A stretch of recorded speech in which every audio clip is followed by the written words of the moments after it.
Bonjour et bienvenue à tous. Merci de nous retrouver encore une fois sur les plateformes du média Igué. Cela fait un peu plus d'une année que la ville de Goma est aujourd'hui sous administration de la FC 123. Aujourd'hui, dans cette émission, nous allons essayer d'analyser la situation qui prévoyait avant cette administration et aujourd'hui, qu'est-ce qu'il en est. Avec moi dans les studios, Tite Gatabazi, analyste politique. Bonjour Tite. Bonjour Bertrand. Comment allez-vous? Moi, je me porte bien, merci. Très bien, Tite. Aujourd'hui, cela va faire, comme je le disais, un peu plus d'une année. Une année, jour pour jour. Jour pour jour. 27, aujourd'hui nous sommes le 28.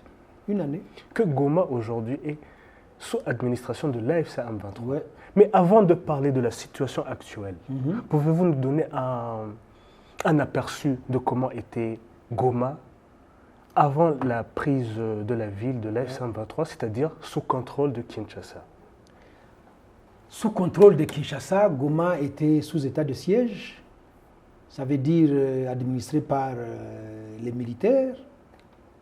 Il y avait les militaires FARDC, général gouverneur de province avec ses adjoints, toute une administration, le pouvoir renforcé de la police. Il y avait les troupes de la SADC, il y avait les Wazalendo, légalisés par le gouvernement, il y avait des mercenaires, il y avait des troupes burundaises. Ça veut dire que la ville de Goma et ses environs étaient militarisés. Mais le paradoxe de Goma réside à ce niveau. Vous avez tout ce que je viens de citer et quasiment tous les jours, à chaque heure, il y avait des massacres dans Goma. Il y avait des tracasseries dans Goma. Il y avait des assassinats dans Goma. On nous a dit qu'il y avait au moins 4 morts par jour, reconnus officiellement. L'hôpital général de Katindo, les hôpitaux tout autour recevaient beaucoup de blessés par balle. Il y avait un camp de déplacés, Kanyaruchinya, en allant dépasser un peu Kibumba. Il y en avait à Mugunga. Mugunga, le camp de déplacés était à côté d'un camp de FARDC et d'un camp de la SADC. Les gens mouraient dans le camp de déplacés, tués par balle. Des femmes qui venaient de s'approvisionner en produits vivriers, on les ravissait tout au nez et à la barbe des militaires.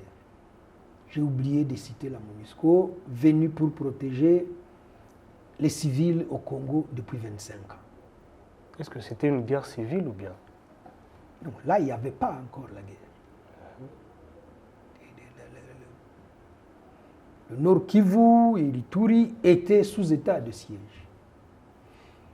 Et donc, c'est ces militaires-là, FARDC, qui sont des militaires congolais, qui tracassaient des Congolais, qui tuaient des Congolais, qui ravissaient les biens des Congolais.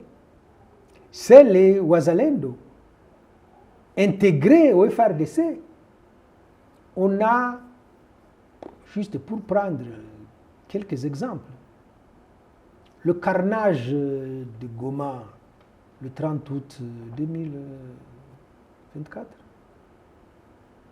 C'était des militaires de la garde présidentielle qui ont tiré sur de pauvres gens dans une église en train de prier. Au nom de quoi? Pourquoi?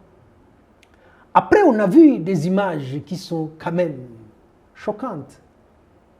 Les militaires de la garde présidentielle qui, avec une chèvre, qui, avec un écran plasma, qui, avec 2 poules, qui, avec le mouton du voisin. Voilà. C'était ça la situation à Goma. Et donc, Mais que s'était-il passé pour que des militaires trouvent des gens dans une église et les massacrent comme ça? la question reste toujours ouverte. Vous parlez de militaires Des nationaux. militaires de la garde de Tshisekedi, s'il vous plaît. Il y avait des bisbilles entre le gouverneur militaire, le commandant région, le commandant de la fameuse garde présidentielle, les Wazalendo qui étaient quasiment en roue libre. Et on ne savait pas trop qui commandait qui. C'était ça la situation avant. Et il se dit que quand le général Chirimwami perd la vie du côté de Mubambiro, il était venu visiter les militaires déployés là-bas. C'est parce qu'il y a une guerre interne qu'il tombe dans un guet-apens.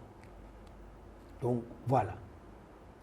Une ville surmilitarisée, mais une ville où la criminalité explose. Donc, fin janvier, le 27, ça commence, je crois, le 25. Il faut dire qu'il y a eu des signaux, beaucoup plus d'alerte. L'AFCM 23 risque de prendre Goma. Donc, ils sont dans les environs de Sake. Et c'est là que le contingent de la SADC vient poser sa base à Mubambiro, donc en train de regarder Sake. Et l'AFCM 23 est dans les hauteurs de Kiroche et de Chacha. À l'époque, ils vont d'ailleurs jusqu'à Minova, où des militaires burundais tombent sur la route Minova-Goma, entre les deux, à Chacha. Et alors, les combats dans Goma ont lieu 25, 26. Et le 27, le dernier jour, on a vu des images circuler sur les réseaux sociaux. Les militaires congolais qui sont dirigés vers le stade de l'unité, au siège de la MONUSCO, militaires, policiers confondus, avec des Wazalendo, avec des FDLR, étant donné que les FDLR arboraient l'uniforme des FRDC. Et ceux de la SADC sont contenus à l'aéroport. Les mercenaires sont maîtrisés. Et donc, après la prise de Goma, on s'étonne quand même que la ville n'a pas été détruite, qu'il n'y a pas eu un afflux de réfugiés, soit du côté du Rwanda, soit vers Sake ou vers Rutshuru. Mais Tite, si vous me permettez, avant de parler après la prise de Goma, est-ce que pouvez-vous un peu nous expliquer comment on en est arrivé à ce que le M23 décide de prendre complètement la ville sous son contrôle? La FCM 23 libère Rutshuru, Masisi,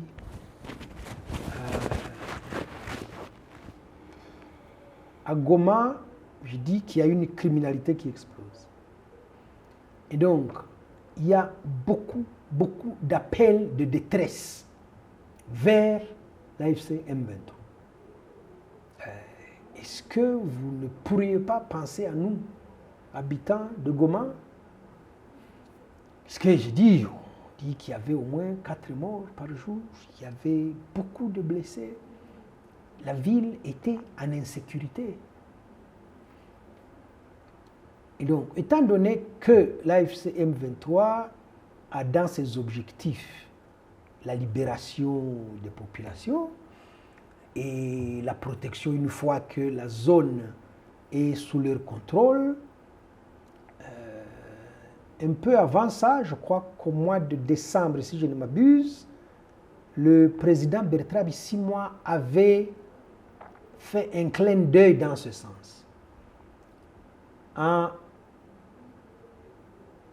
un message, en s'adressant presque à la population de Goma, nous avons entendu vos cris de détresse et nous les prenons en considération.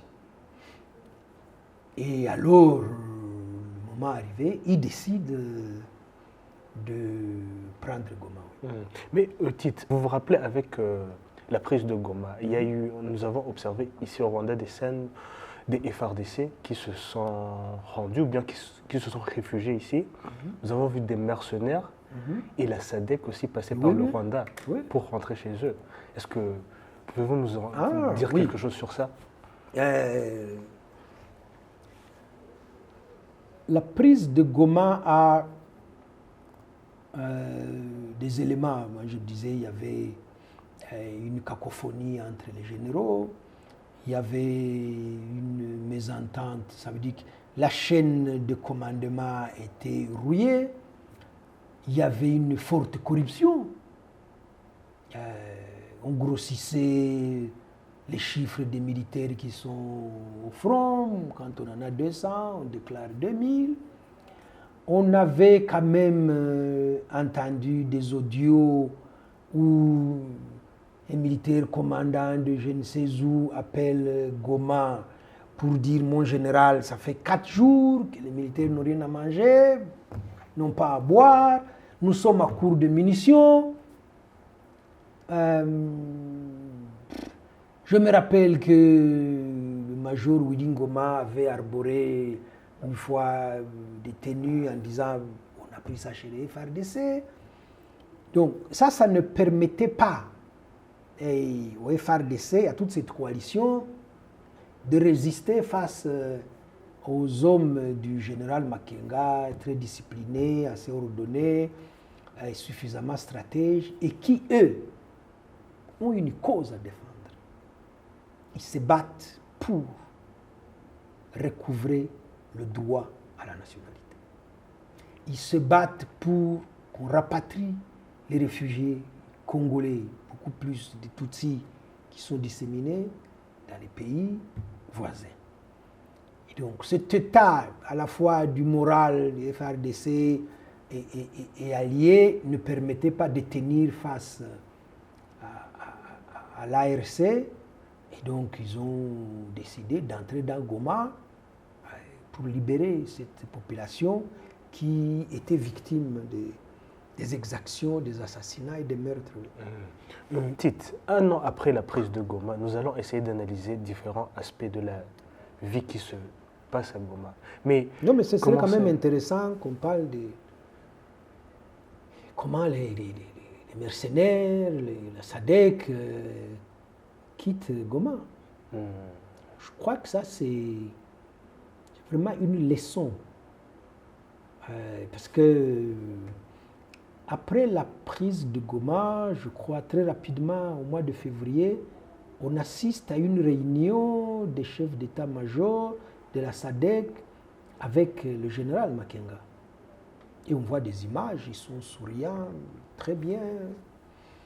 Ils se promettent de se voir incessamment, mais les chefs d'état-major des pays de la SADC qui avaient envoyé des troupes au Congo, Sami Diarassi, étaient venus négocier l'évacuation de leurs militaires qui étaient bloqués à l'aéroport. Et ils avaient une exigence. Ils disaient, si vous l'acceptez, nous viendrons avec des avions pour prendre nos militaires. Et l'aéroport de Goma était impraticable, et le reste d'ailleurs. Et donc il y a eu une fluctuation où il tenait à ce que l'évacuation se fasse via l'aéroport de Goma. La tour de contrôle a été détruite par les FARDC. La piste est truffée des mines. Vous ne pouvez pas atterrir. à Goma.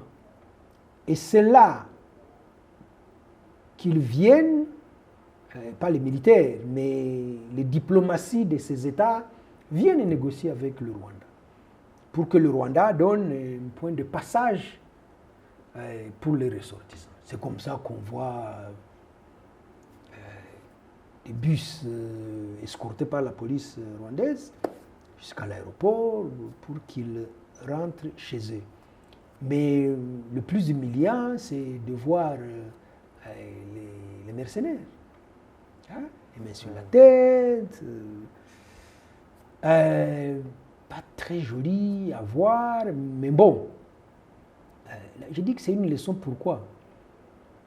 Parce que ils étaient venus pour casser du M23. Au titre de la guerre et de tout ça, ils auraient pu se venger. C'est une possibilité qu'il faut mettre dans la discussion. À la fois sur les FARDC, à la fois sur les mercenaires et à la fois sur les Burundais et les troupes de la SADC.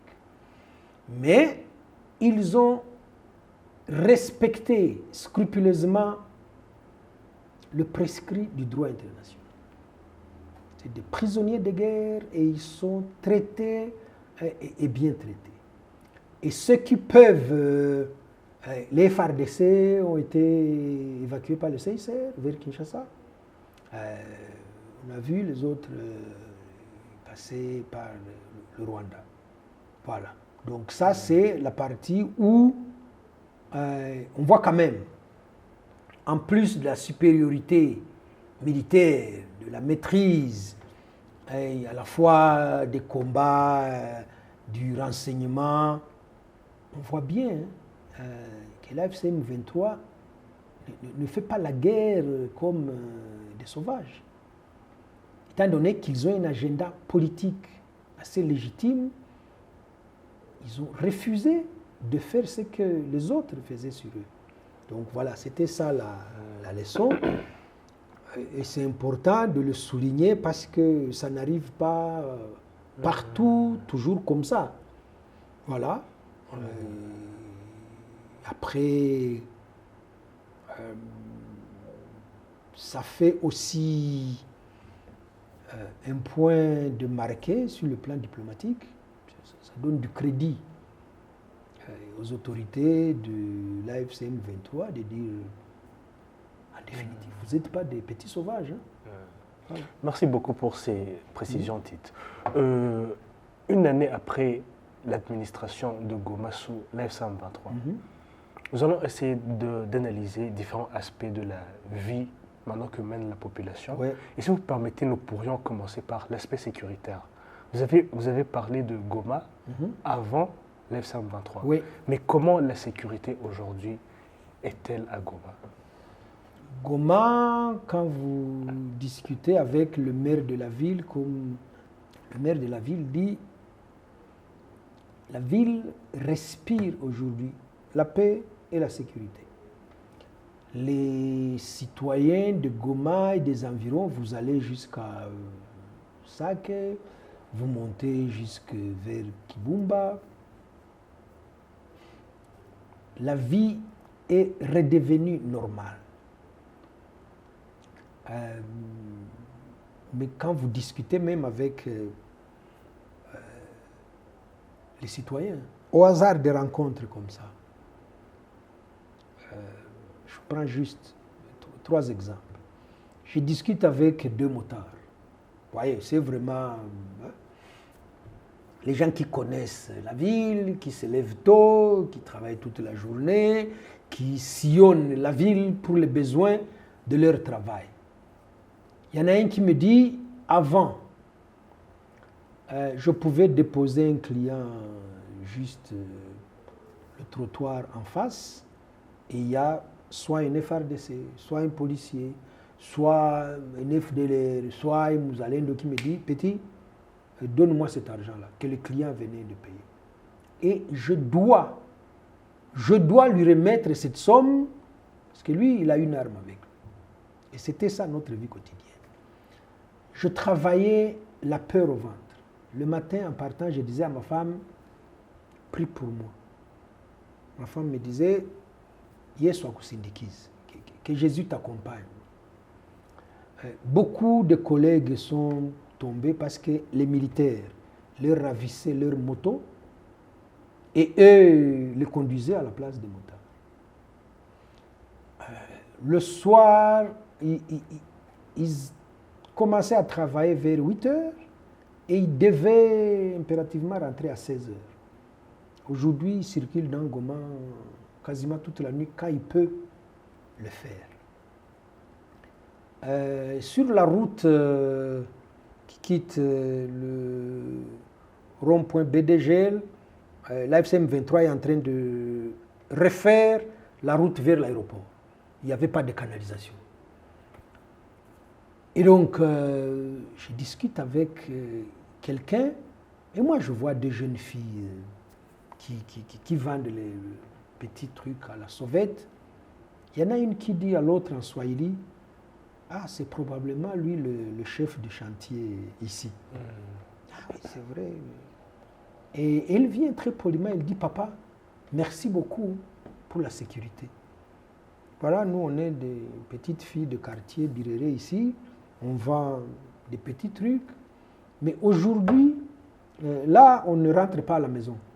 On va entrer dans les quartiers en train de vendre à la sauvette. Mais avant, on ne pouvait pas.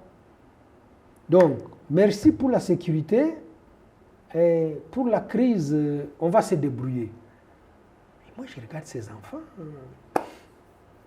J'essaie de causer avec.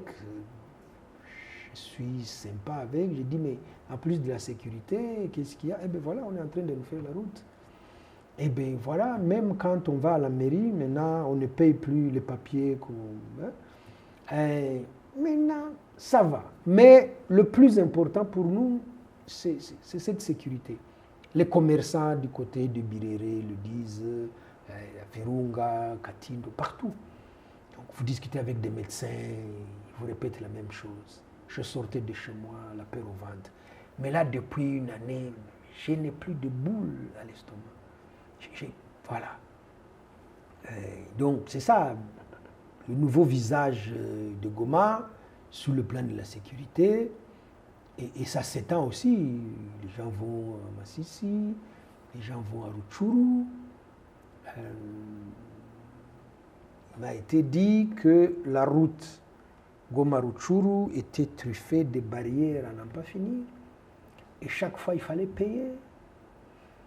Donc, aujourd'hui, parce que ces barrières ont disparu, il y a une fluidité dans les transports, Rutshuru, Massissi, Minova, et les prix ont baissé sur le marché. C'est aussi ça la conséquence directe de la sécurité et de la paix. On peut ouvrir sa boutique tôt le matin et fermer tard. Et après, Goma a repris une vie nocturne. Donc, le peu d'argent que tu as gagné, tu peux t'offrir une bière avec les copains et danser jusqu'à ce que la fatigue vous oblige de rentrer, pas que la police vienne vous embêter. Voilà, c'est ça le nouveau visage de Goma. Et je pense, après avoir discuté avec des gens de toutes catégories, qu'ils sont très reconnaissants quand même vis-à-vis de l'AFC M23. La seule question peut-être qui ne viendra pas, c'est les gens se disent, mais est-ce que c'est vrai tout ça? Ça va rester? Il n'y aura pas une météo politique ou diplomatique qui peut faire qu'il nous quitte ou qu'il nous abandonne. Donc voilà. Mais en général, il n'y a plus de coups de feu dans Goma ni dans les environs et les gens vaquent librement à leurs occupations. Tite, vous parliez de ces motards ou de ces filles qui vendent à Goma. Ouais. Qu'en est-il de la situation économique? Les activités économiques ont repris depuis cette année. Je disait que le transport, maintenant, il est fluide parce que il n'y a plus de barrières, que les boutiques peuvent ouvrir du matin au soir, que les prix ont baissé sur les prix des denrées alimentaires ont baissé. La seule difficulté qu'ils ont à Goma, c'est l'ouverture ou la réouverture de banques. Depuis une année, le président Tshisekedi a décidé de sanctionner la population. Parce qu'en fermant les banques, c'est l'argent de l'épargnant qu'on bloque à la banque. Ce n'est pas l'argent de l'AFC M23. Ce n'est pas l'argent des dirigeants de l'AFC M23. C'est l'argent de ces commerçants-là qui vendaient, achetaient, qui déposaient à la banque et qui venaient retirer, qui faisaient leurs opérations à la banque. Mais alors, comment la population survit face à ces obstacles? Écoute, on survit avec du cash. Ouais. Ok, Tite, est-ce que pouvez-vous nous dire du côté des infrastructures, quels sont les grands projets que l'FCA M23 a mis en place, en tout cas qui étaient nécessaires pour cette population? Je viens de parler de la route vers l'aéroport. Ils sont en train de réfectionner les routes dans la ville, mais vraiment, le projet phare et visible, c'est le grand hôpital de Katindo, qui est en chantier. Le médecin directeur dit que c'est grâce à l'action du gouverneur Bahati. Ils ont maintenant bloc opératoire, flambant neuf. Ils vont réceptionner un scanner. Le département gynéco-obstétrique est déjà opérationnel. Et pour ceux qui croient en Dieu, ou la grâce aidant, ou l'expertise des médecins, à l'hôpital général de Goma, qui est en chantier, mais où vous avez des médecins spécialistes, où ils ont reçu, le gouvernorat leur a fourni du matériel. Il y a une maman qui a accouché de quadruplés. Et ces quadruplés vont bien. Ça veut dire que vraiment, le service gynéco, le service de pédiatrie, la néonatologie, avec des médecins spécialistes, des infirmiers, des aides-soignantes, ces équipes sont efficaces quand vous leur mettez du matériel en place. On m'a dit qu'il y a une maman qui avait accouché des Siamois et que ces enfants ont été opérés sur place en coopération avec un hôpital belge, si je ne m'abuse, donc par visioconférence. L'opération s'est passée à Goma et ça s'est bien passé. Les enfants sont rentrés à la maison et sont en bonne santé. Ça, c'est des exemples qui donnent le moral quand on discute avec le médecin directeur. Et donc ça, c'est vraiment le gros chantier. Et après, on envoie d'autres en ville. Il n'y a pas que les routes, il y a des immeubles qui sont en chantier.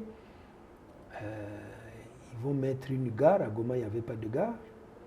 Ils vont construire des parkings. Les parkings, ça n'existait pas.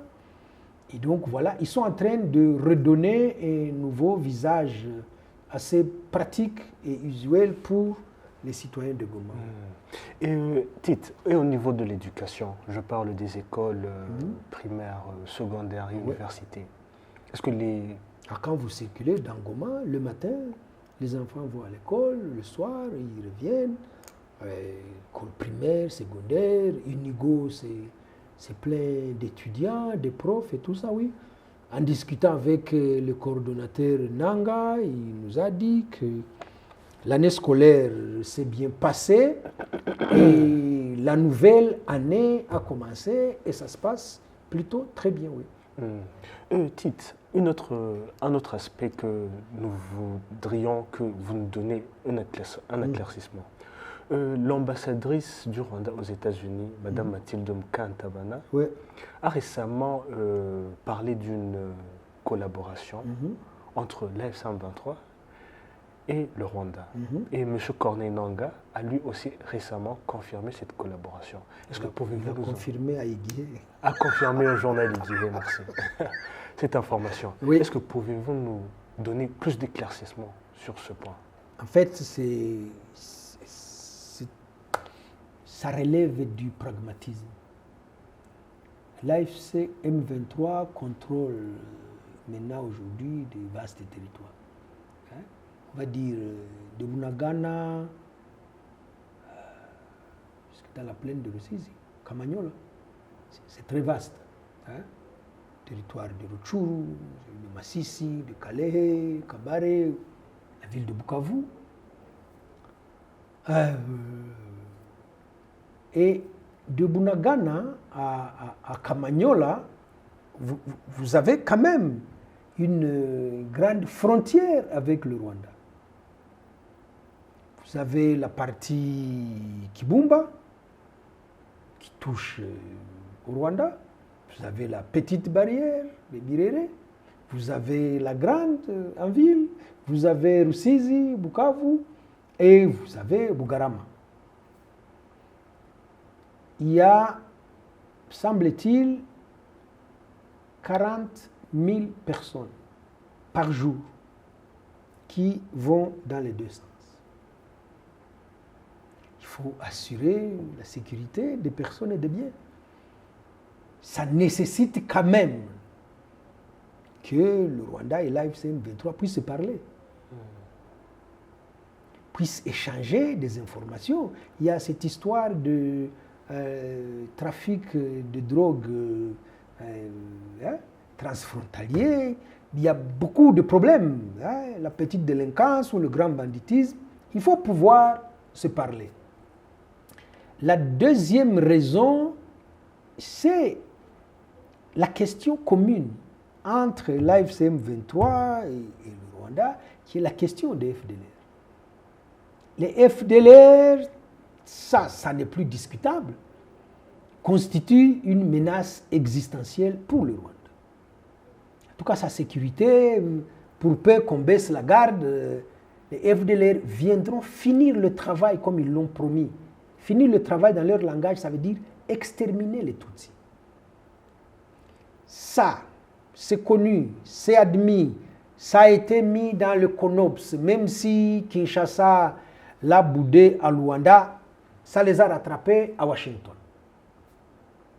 Mais maintenant que l'AFC M23 contrôle ce vaste territoire et qu'il y a des poches de FDLR, depuis une année quand même, on voit, même s'ils arrivent par petits groupes, que les militaires de l'AFC M23 ont attrapé du côté du Congo, passent par la MONUSCO et disent au Rwanda, nous avons des citoyens rwandais ici.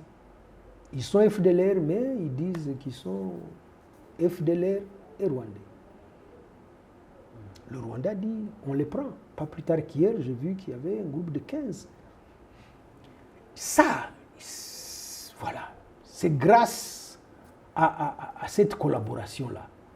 Donc, le coordonnateur Nangaa dit, ça va de soi.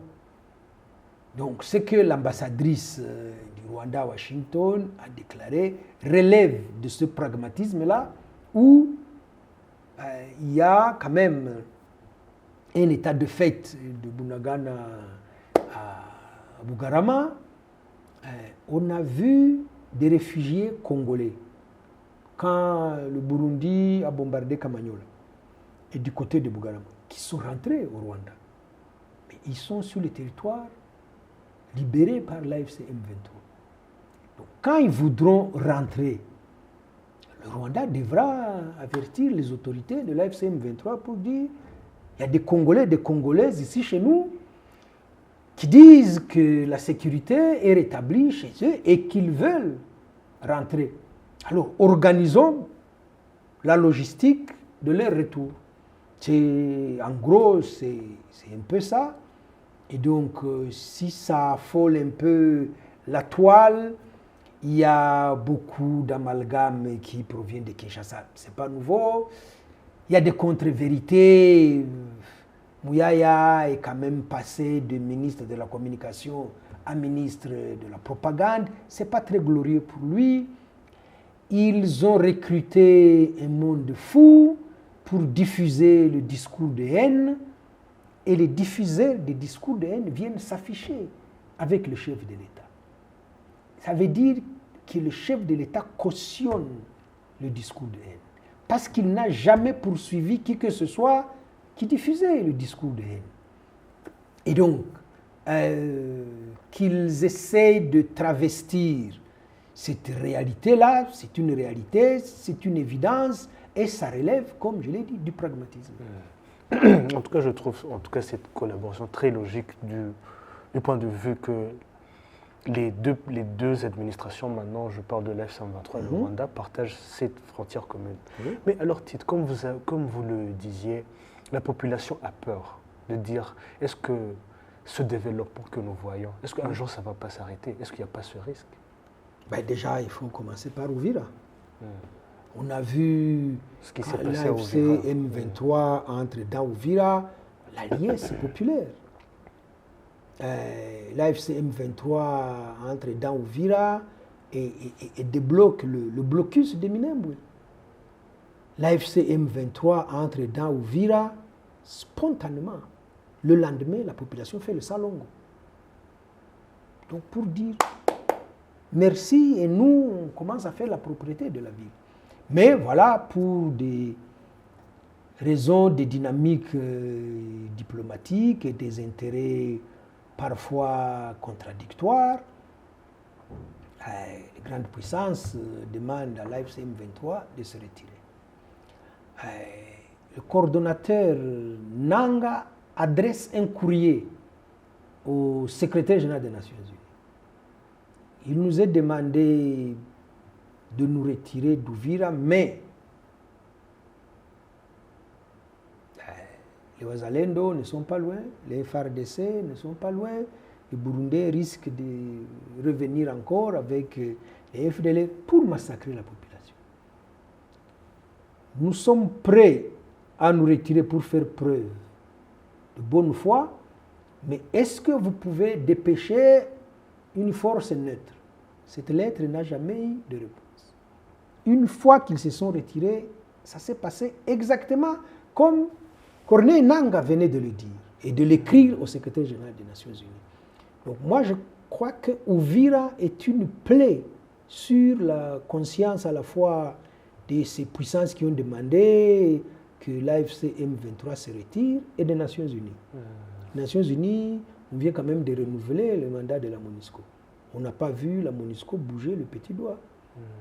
Il n'y a que, pour une fois, Human Rights Watch qui a condamné le gouvernement congolais à cause de ces Wazalendo, des FARDC, des FDLR qui sont en train de massacrer les gens dans Uvira. Et donc, à Goma, pour répondre exactement à la question, à Goma, il y a cette angoisse-là. Et Goma a un précédent, 2012. À Goma, on se dit, ça fait quand même une année que nous respirons la paix et la sécurité, que nous pouvons vaquer à nos occupations, que nous ne sommes pas tracassés par les administrations. Est-ce que ça va être durable? Cette question, elle revient dans les conversations, mais en observant le comportement de l'AFC M23, en regardant de près ce qu'on vient de dire, ce qu'ils sont en train de réaliser au bénéfice de la population.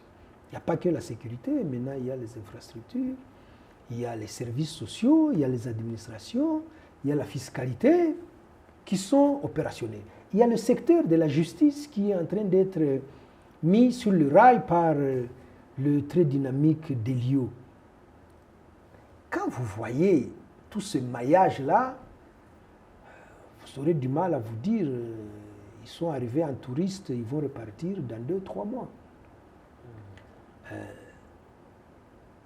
Ça fait une année qu'ils sont là, qu'ils ont fait preuve quand même de suffisamment de maîtrise pour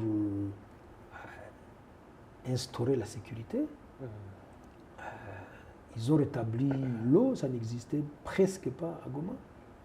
Ils ont rétabli l'électricité, il y a la connexion Internet, ils sont en train de refaire la voirie, ils ont fait du nettoyage dans le système fiscal, la corruption est en train de disparaître. Celui qui viendrait demander à la FCM 23 de quitter Goma, je suppose qu'il prendra d'abord ces éléments en considération et dire s'ils doivent se retirer, comment ça va se passer.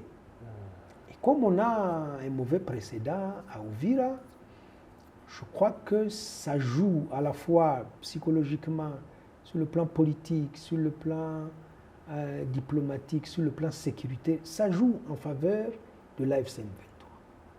Parce que, après ce qui vient de se passer à Uvira, où il y a carrément abandon de cette population, retirez-vous, le reste, on s'en fout. Donc, vous ne pouvez pas dire on s'en fout, il s'agit de vies humaines. Et donc, si demain, nous apprenons que pour les besoins de sauver des vies humaines, l'AFCM 23 vient de décider de reprendre la ville d'Uvira. Qui viendra encore leur faire la leçon pour dire, voyez, comprenez, c'est quoi ce langage qu'on va leur tenir pour dire, vous avez sauvé des vies humaines, alors rentrez, retournez, partez, retirez-vous. Je crois que ça va être très difficile de leur demander pour une seconde fois de quitter. Parce que quand ils vont décider d'entrer dans Uvira, ils ne vont pas demander la permission à qui que ce soit. Un matin, nous allons nous lever, on va... Hop, les combats ont repris.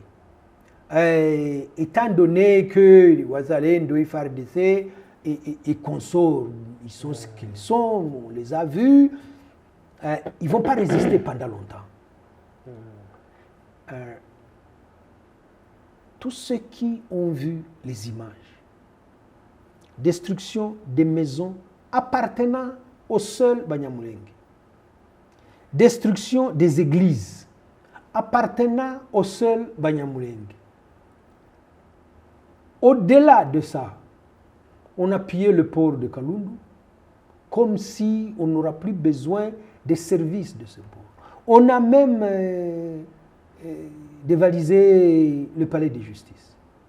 Comme pour défier l'autorité de l'État. On n'a plus besoin de justice ici. Les Wazalendo ont montré ce qu'ils savent faire vis-à-vis de la population Banyamulenge. Et ils continuent. Leurs chefs sont à Kinshasa. Justin Bitakwira, maintenant le député Willy Mishiki qui se dit vice-président de Wazalendo. Ça veut dire vraiment membre de l'Union sacrée lié directement au chef de l'État.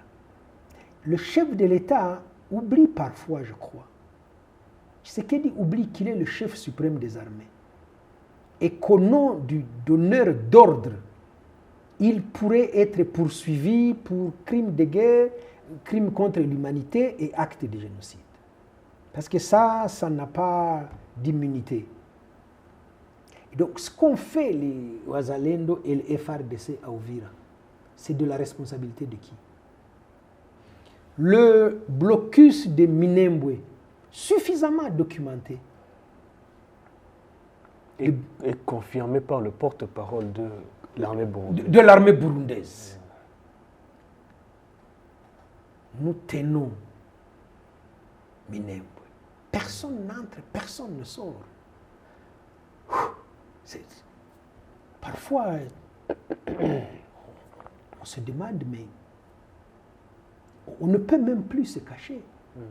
Je ne parle pas des actes de cannibalisme qu'il y a eu depuis toutes ces années. Donc, le blocus de Minembwe, on pose la question à qui? Les mamans qui n'ont pas pu aller à la maternité, les vieillards qui sont tombés faute de soins, les familles qui ont perdu les leurs parce qu'affamés, des enfants qui étaient déshydratés. On va reprendre la jurisprudence de Srebrenica. C'était un blocus aussi. Et c'est à l'identique comme ce qui a été fait à Minembwe. Et donc, ceux-là qui donnent des leçons devront réfléchir par deux fois et, à la limite, s'abstenir et dire, bon, on a compris, on a vu, on a entendu, la FCM 23 va décider de rentrer dans Uvira et ce sera de bonne grâce. Et c'est là où se situe ma prochaine question. Y a-t-il une probabilité de la FCM 23 de retourner à Uvira? C'est ce que je suis en train d'expliquer. La FCM 23 a démontré qu'eux protégeaient la population. Vous n'entendez plus parler des exactions dans Rutshuru. Ils ont oublié ça. On est en train de parler de la vie à Goma depuis une année. C'est comme si tous les matins, quand les gens se réveillaient à Goma, disaient « Hey, mon cher, est-ce que c'est vrai? Ils sont toujours là. » Et donc, dire qu'ils vont croiser les bras, qu'ils vont se résigner, qu'ils vont faire passer la population d'Uvira pour pertes et profits, ça n'est pas dans la philosophie de l'AFCM 23. Moi, je dis, je réfléchis à haute voix et face caméra. Je dis, si demain, ils décidaient d'aller libérer cette population des massacres en plein jour, ils ne s'en cachent pas et ils filment ça et ils diffusent. Donc, si moi j'ai accès à ces images, la terre entière a accès à ces images. C'est sur les réseaux sociaux. Qui viendra encore pour leur dire, vous savez, apparemment, ce n'est pas bien de rester à Uvira. Apparemment, cette ville-là, on aurait pu l'abandonner au chaos, à la désolation et au massacre. Qui va cautionner le massacre? On parle d'actes de génocide contre les Banyamulenge. Quelqu'un va se lever pour dire, oh non, Minembwe, abandonnez, laissez ces gens. Ça va être politiquement difficile à assumer de demander à la FCM 23, arrêtez-vous à Luvunge et n'entrez pas dans Uvira. Je crois que mécaniquement, l'entrée dans Uvira, c'est vraiment une question de jour. Alors, Tite, si vous pourriez un peu essayer de schématiser, maintenant Goma, une année après la prise de l'FCM 23 de la ville. Parce que pour une personne qui ne connaît pas la géopolitique de la région, ils ont juste les informations que la ville est tenue par les rebelles. Et les rebelles ont toujours cette image d'être négatifs. Ouais, ils sont sales, ils se coiffent pas. Parce que si on entend par exemple une ville en Centrafrique ou au Soudan sous les mains de rebelles, 2 jours, 3 jours après, on entend des massacres. Et pour un peu expliquer à cette personne qui a juste ces informations, la ville est tenue par les rebelles, l'administration Kinshasa, l'administration légale, comme on pourrait dire, a été victime d'un... Je ne sais pas comment on pourrait expliquer ça. D'une rébellion. D'une rébellion. Comment pourriez-vous expliquer à cette personne? Si j'avais en face de moi... Cette personne, une année après Goma, Voilà. Ah oui. Cher monsieur ou chère madame, je ne sais pas, j'ai une personne fictive devant moi. L'AFCM 23 n'est pas un mouvement rebelle comme les mouvements rebelles qu'on entend sur tout le continent. Ça part d'abord du M23, qui a des revendications légitimes, qui se bat pour recouvrer la nationalité congolaise, qui est refusée aux Tutsis congolais depuis fort longtemps. Très rapidement, 1964, on a la guerre de Kanyarwanda, parce qu'il se prépare des élections dans le Nord Kivu. Un certain Denis Paluku, qui est en concurrence avec des rwandophones, les présente comme des étrangers. La guerre de Kanyarwanda éclate. 71, le président Mobutu cherche à régulariser la situation qu'il pense ne pas être juridiquement au point et prend un décret présidentiel pour dire tous les ressortissants Rwanda, Urundi sont congolais. Et ce décret, par mauvaise foi, est appelé décret Bisengimana du nom de l'ancien directeur de cabinet de Mobutu qui s'appelait Bisengimana Rwema. Étant donné Mobutu était sous influence de Barthélemy Bisengimana, ce qui était une aberration. 82, le Parlement zaïrois de l'époque adopte une loi qui est une aberration juridique, qui instaure la petite nationalité pour les seuls Tutsis zaïrois de l'époque. 82 naît aussi une coopérative appelée Magrivi. Magrivi, c'est la mutuelle des agriculteurs Virunga, qui n'a d'agriculteurs que le nom. C'était un mouvement politique financé par le régime Habyarimana qui recrute en son sein exclusivement des Hutus zaïrois de l'époque, majoritairement de Rutshuru et de Masisi, et qui commence à diffuser la haine ethnique Hutu-Tutsi qu'ils importent du régime Habyarimana, et la fumée va jusqu'à Kinshasa. 90 à la conférence nationale souveraine. Un monsieur aussi respectable que Rwakabuba Shinga, natif de Rutshuru, est exclu de la salle de conférence pour nationalité douteuse. Monseigneur Kanyamachumbi passera par là aussi pour nationalité douteuse. Il était secrétaire général de la CENCO et n'avait aucun lien avec le Rwanda. 92 commence les massacres contre les Tutsis congolais dans le Massissi avec un mouvement appelé Bangirima. Et à partir de là, le cycle y va. Le discours de haine avec des mots choisis, étrangers, infiltrés, usurpateurs, jusqu'en 96, où prend naissance l'AFDL composée de Banyamulenge, les Ruberwa, les Moïse Nyarugabo, qui se coalisent avec Musée Laurent Désiré Kabila. La guerre de l'AFDL commence, ça n'a jamais arrêté.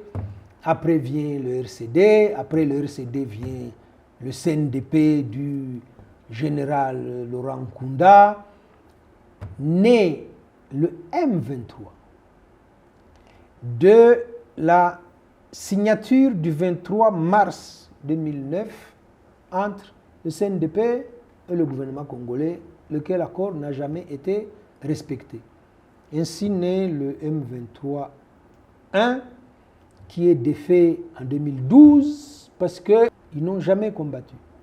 Il ne faudra pas que Matata Mpogno répète ce qu'il a déjà dit, que quand il était Premier ministre, il a donné les moyens au FRDC pour...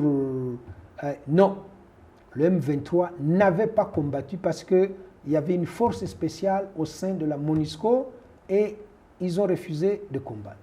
Donc 10 ans après, le problème n'a toujours pas été réglé. Il y a un discours de haine qui stigmatise les Tutsis congolais. Ils sont livrés à la vindicte populaire par le gouvernement. Il y a beaucoup de réfugiés dans les pays limitrophes.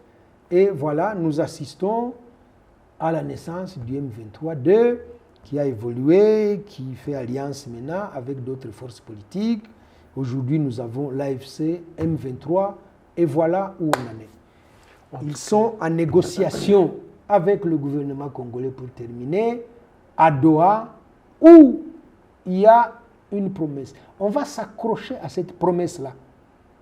Après la signature d'un accord de principe, après la signature d'une déclaration commune lue à la RTNC, à l'attention de Mouyaya qui avait interdit, et l'accord cadre, nous avons la promesse qu'on s'attaque aux causes profondes et récurrentes des crises à l'est de la République démocratique du Congo pour avoir une solution définitive, que les Tutsis congolais reprennent leur nationalité, recouvrent leur nationalité congolaise, que les réfugiés rentrent et que la paix règne à l'est du Congo. Et comme vous l'avez aussi précisé tout au long de l'émission, que ce mouvement rebelle, en tout cas, est en train de faire beaucoup plus mieux que le gouvernement qui était censé... C'est le premier mouvement rebelle, je crois, qui, à force de gagner du terrain, installe des administrations et lesquelles administrations fonctionnent très bien, laissent des militaires pour la sécurité des biens et des personnes, et partout où ils sont, la sécurité règne, les administrations sont fonctionnelles et les Congolais ont oublié les tracasseries. Je pense qu'il n'y a pas très longtemps, je pense que c'est, vous allez me corriger si je fais faux, je pense que Justin Bitakwira était en train de sermonner les Wazalendo et les demander pourquoi vous ne vous comportez pas comme les gens à Goma sous l'administration de l'M23. Je ne sais pas s'il y a quelque chose que vous pouvez dire sur ça. Oui, il faut faire attention avec les gens comme les Bitakwira.